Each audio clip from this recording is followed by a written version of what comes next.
ઘેર કદાચ તમને નડવા માટે દુખી કરવા માટે આયા ને તો જો માના શરણે હશો ને તો તમારી માં 2 લાફા માર દેશે પણ 4 લાફા બહારની માને નહીં મારવા દે. હું કહું છું સમજણ પડે છે ને? બહુ ઊંડી વાત છે. કોઈ માતા એમને નડતી નથી.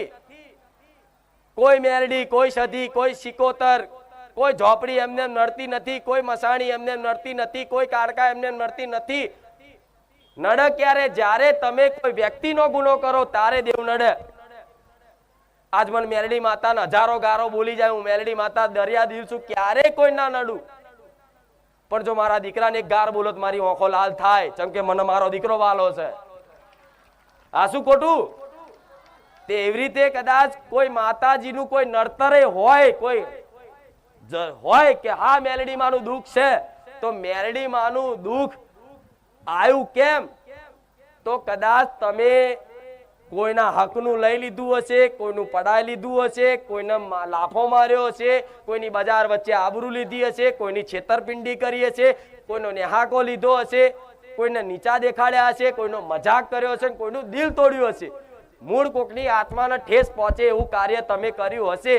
ત્યારે કદાચ કોઈ મેલડીનો ભક્ત હોય અને મેલડીના ભક્તના કદાચ કોઈ ગુનો કરે, નિર્દોષ હોય છતાંય એને લાફો મારે, એને ગાર બોલે, બધાની વચ્ચે એનો મજાક કરી જાય, એના આત્માને ઠેસ પહોંચે એવું કાર્ય કરે, ત્યારે ખાલી એ મેલડીનો ભક્ત ખાલી દુખી થાય ને કે માં આજ હું નિર્બલ છું ને તો દુનિયા મને બહુ સતાવે છે. હે મારી મેલડી, મારી નિર્બલની સહાય, મારી મેલડી હવે તું જોજે. તારે કદાચ એવા ભક્તોનું ઉપરાડું લઈ અને હોમે વાળા નડવા મારા જેવી મેલડી જાય, નકર મેલડી નડે નહીં. સાચું ખોટું? તો જો તમે કોઈની ચોરી નથી કરતા, કોઈનું હકનું નથી પડાવતા, કોઈની છેતરપિંડી નથી કરતા, કોઈનો નેહાકો નથી લેતા, કોઈનું દિલ નથી તોડતા, કોઈનો ખોટો મજાક નથી કરતા, તો ક્યારે કોઈ દેવ નડે તો મને મેલડીને કહેજો. પણ અત્યાર સુધી લાખો ગુના થયા, ભલે એ બધા તમારી માતા જોડે માફ કરાવી દઈશ. બધા નહીં કહેતા દેવ દુઃખ, દેવ દુઃખ. માતાજી કોઈ નડે? મેરડીમાં કોઈ નડે? ઝોપડીમાં નડે? હા, મેરડીમાં નડે, ઝોપડીમાં નડે, મહાકાળીમાં નડે, ચામુંડમાં નડે, હનુમાનજી નડે. પણ ક્યારે નડે? જ્યારે હનુમાનજીનો ભક્ત કદાચ હનુમાનજીની ઉપાસના કરતો હોય, ખૂબ ભક્તિ કરતો હોય, અને હનુમાનજીના ભક્તને જો કદાચ કોઈ ઠેસ પહોંચાડે ને એની આત્મા, તો હનુમાનજી ગદા લઈને મારવા આવશે. આ શું ખોટું? કેમ કે દેવ હંમેશા લડ્યા છે તો કોના માટે? એમના ભક્તો માટે. દેવી શક્તિઓ રાક્ષસો જો લડી કોના માટે? ભક્તોનું રક્ષણ કરવા માટે. ચામુંડાએ ચંડમુંડ હણ્યો કોના માટે? ભક્તોની રક્ષણ કરવા માટે. મહાકાળીએ કદાચ રક્તબીજને હણી અને ખપ્પર ભરી ભરી લોહી પીધા કોના માટે? તમારા જેવા નિર્દોષ ભક્તો માટે. રામે રાવણનું યુદ્ધ કરી અને હરાયો, એનો નાશ કર્યો અને અભિમાન તોડ્યું કોના માટે? ભક્તો માટે, સાધુ સંતો માટે. તો કદાચ તમે કોઈ અધર્મ નથી કરતા, કોઈ ધર્મનું કાર્ય કરો છો, કોઈ કરતું હોય એમાં તમે બાધક નથી બનતા, તો મેલડી માતા એવું કહીશ, દુનિયામાં કોઈ નડતર ઉભા થવા દો ને તો ગોળામાં રોમ મેલડી જાહેરમાં આવીને કહેજો. એક વાત, તમે કોઈ નડતર રૂપ ના થશો અને તમારામાં કોઈ નડતર રૂપ થાય તો એની સામે કોઈ જવાબ આલવાની જરૂર નથી. કેમ કે આ ભક્તિનો માર્ગ જ એવો છે. આ માર્ગમાં ખાલી ડગલું ભરશો ને ડગલું, ત્યાંથી ચાલુ થઈ જશે પાછળથી. પાડવા વાળા, ખેંચવા વાળા, ભસવા વાળા, બોલવા વાળા, પાખંડી કે છે, ભક્તોણો કે છે, ભક્તોણી કે છે, પણ છતાંય દુખી નહીં થવાનું. ભક્તોણી કેમ તો સમજી લેવાનું કે મારી મેલડીની સાચી ભક્તિ થઈ જઈ છે. એમાંય કે છે કે નવેની ખુખાર મેલડી વાળી. હાર ભલે રામ રામ, તું મારી માતાનું તો નામ દેશે. શું કહેવાનું? રિહાવાનું નહીં, દુખી નહીં થવાનું, અને મને માતાને સંભાળવાની ને જોજે એને. આ શું ખોટું? આ તો બહુ ભક્તિ કરે ને કદાચ મેલડી કરતો હોય ને કોઈક નામ દે એટલે તરત કે મારી મેલડી જોશે તને, મારી મેલડી હોપ્યું લે તને નારિયેળ વધેરીને કે એના 3.5 દાડા નુકસાન નાખું મારી મેલડી સાચી કે. હવે મેલડી તો તમારી બોલ ભક્તિ કરી હોય ને થોડું બેલેન્સ ભક્તિ રૂપી બેલેન્સ પડ્યું હોય તો મેલડીમાં કદાચ નડવા જાય, હોમે વાળા મારવાય જાય, એના નુકસાન નાખે. ચોક બાઇક લઈને પાડીને છોલે ખરો. તમે રાજી થા, હા હા જોયું મારું નામ દીધું ને, મારી માતાને કીધું ને 3 દાડા પાડી દીધો એને. એમાં પાછા રાજી થાય. 10 જણ ને કે અને 10 જણ ને કહી દો ભલે તમારી મેલડી તમારા બોલે કોમ કરતી હોય, મારા જેવી મેલડી મારી ભક્તિ કરતા તો હું કોઈકને નડતર રૂપ થવા જાઉં તમારા કારણે, નકર કોઈ વ્યક્તિ નથી ઓળખતી. પણ જો કદાચ તમે મને ચોક હોપ્યું કે માં તું એને જોજે અને એના કોઈ નુકસાન કરવા કદાચ માતા જઈ પોકી અને કદાચ એના નુકસાન પડ્યું અને આગળ જતા વાત તમે ભૂલી ગયા અને એને કોઈ બીમાર પડે ખબર બબર કાઢવા જ્યાં મહેમાન ગતિ એના ઘેર ચા પીધી ને તારે એના પડતો મૂકું અને તમને પકડું. એ મેલડી માતા દેવ એટલે 2 ધારી તલવાર. વાપર્યું છે ને? દેવ એટલે 2 ધારી તલવાર. ખેલતા આવડે તો ખેલો, નકર આ તો કંથેર ના જારા છે, હાથ ના ખલાય કે.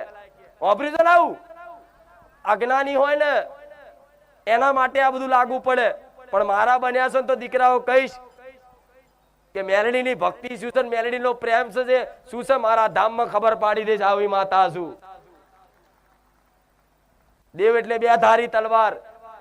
તમે કોકને નડવા મોકલો અને એના નડતર રૂપ થવા દેવ તમારી બોલીએ જાય અને પાછો કદાચ એ બીમાર પડે અને પાછા ટપક કરીને તરત તમે ખબર કાઢવા જો ચમનું હારું થયું કે નહીં, તારે મારી મેલડીની લાલ આંખો થાય. એક તો તું મને તારા લીધે તેમ મેં કોકનું નુકસાન કરવા પહોંચી અને તું પાછી બીમાર પડી ખબર પૂછવા જે. હવે એને પડતો મૂકી એનું હારું કરી હવે તું બીમાર પડ. આ ઘરની માતાના ગુના બધાના ગુના આવા થયા છે. નહીં કહેતા કે અમારી ઘરની માતાઓ બોલતી નથી. માતાજી 20 વર્ષથી દીવા કરી છે, માં ભક્તિ કરીએ છે જબરી, માં નોરતા 9 નોરતા ઉપવાસ કરીએ છે નકોડા માં, પણ છતાંય અમારી ચામુંડા નહીં બોલતી, મહાકાળી નહીં બોલતી, મેલડી નહીં બોલતી. તો નહીં બોલવાના કારણો આવા છે. જો તો માતાઓ છે ઝઘડો થયો નહીં મોકલી દીધી અને 2 મહિના 4 મહિના પછી વાતો ભૂલી ગયા. પ્રસંગ લગન પ્રસંગ આવ્યો એટલે કે હવે તો ભાઈના તો જવું પડે. એટલે જે માણસ છે કદાચ તમને મેણું માર્યું હોય, તમારા હકનું દબાયું હોય ને તમે માતાને હોપ્યું હોય અને એના ઘેર માણસ ચા પીવા જાય ને એના પ્રસંગમાં હાજરી આલીને કદાચ હાચવવા જાય ને વ્યવહાર, તારે મેલડીનો વ્યવહાર તૂટે, તારે તમારી મહાકાળીનો વ્યવહાર તૂટે, તારે તમારી ચામુંડાનો વ્યવહાર તૂટે. કે દીકરા જે વ્યક્તિઓ તને અત્યાર સુધી તારા હકનું દબાઈ દીધું, આજ કઈક એવા છે કે કુટુંબમાં કદાચ એક માના 4 દીકરા હોય અને 4 દીકરાને એક બાપની 4 દીકરાની વસ્તીમાં જે તે પ્રોપર્ટી હોય એમાંથી કઈકના પ્રશ્નો આવા હોય કે મારા મોટા ભાઈએ વધારે લઈ લીધું, નાના ભાઈએ વધારે લઈ લીધું,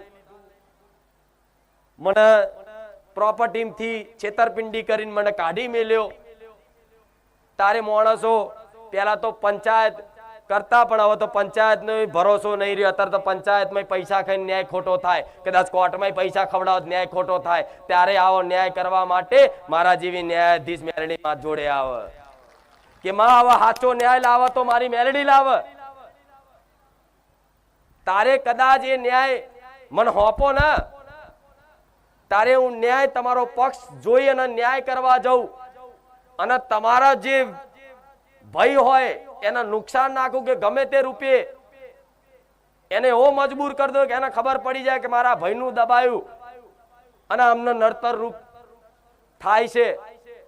પણ ક્યારે તે અંદર કદાચ તમારા ભાઈઓમાં મોટો ભાઈ હોય કે નાનો ભાઈ હોય દેવગતિની ઓટીઓ ના પડે એના માટેની ખાસ ચેતવણી આલું છું.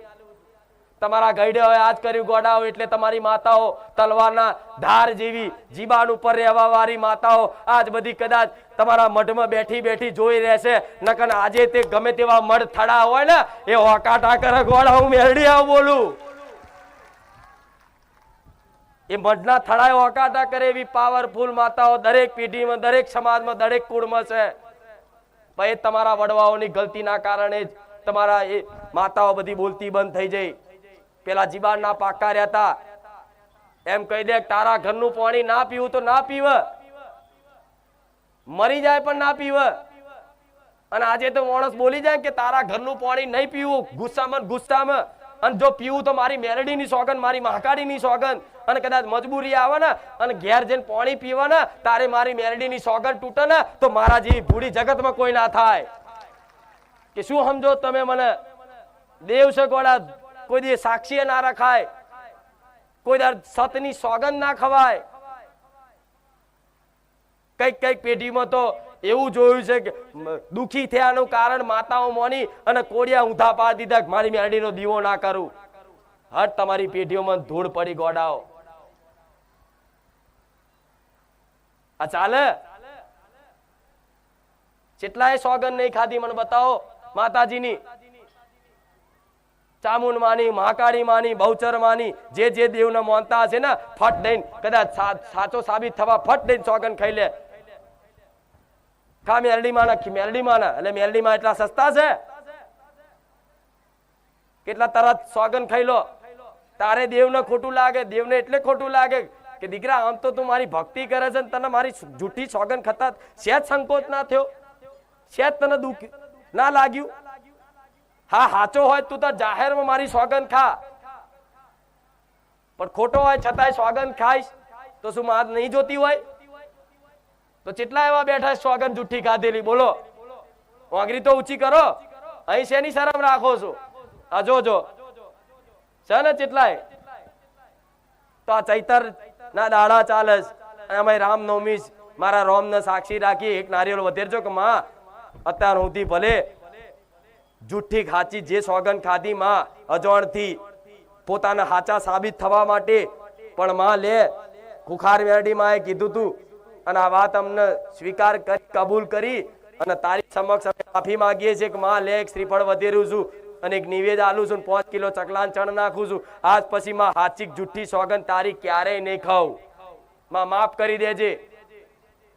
પછી જયારે કદાચ માતા એક વખત માફાઈ કરી દે, ગમે તે હજારો લાખો સોગંદો હોય, પણ ફરી એક સંકલ્પ લેવાનો ક્યારે માતાજીની સાચી કે ખોટી સોગંદ ખાવાની.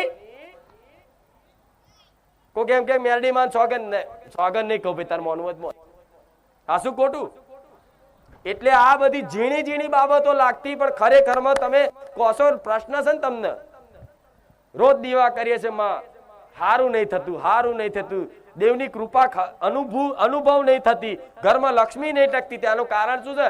જેના ઘેર લક્ષ્મી એ તમારો કુળદેવો, કુળદેવી છે.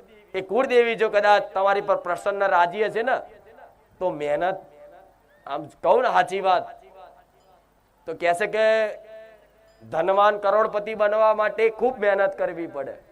હું માતા એવું કહીશ કે દેવની કૃપા હોય ને તો આટલી મહેનત કરો ને આટલું ફળ આલે એનું માતા કહેવાય.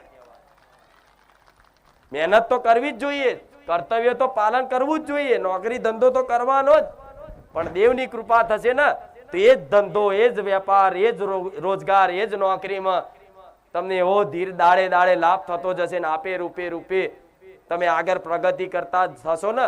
અને 2-4 વર્ષે તમારા ઘરમાં નવી નવી વસ્તુઓ આવતી થઈ જશે, નવું ઘર લેવાની ઈચ્છા વ્યક્ત થશે, નવું સાધન લેવાની ઈચ્છા વ્યક્ત થશે, તમારું દેવું હોય એ ભરવાની ઈચ્છા થશે. આ બધું અંદરથી માની કૃપાથી થાય ને કંઈક મારા ભાવિક ભક્તો એવા છે કે જેના 10-10 લાખ રૂપિયા દેવા હોય ને મેં 6-6 મહિના ભરી આલ્યા છે. હું કઈ નહીં બતાવતી, પણ જેને મારી વાતનું પાલન રાખ્યું છે ને એને ક્યારે મારા કૃપાથી વંચિત નહીં રાખ.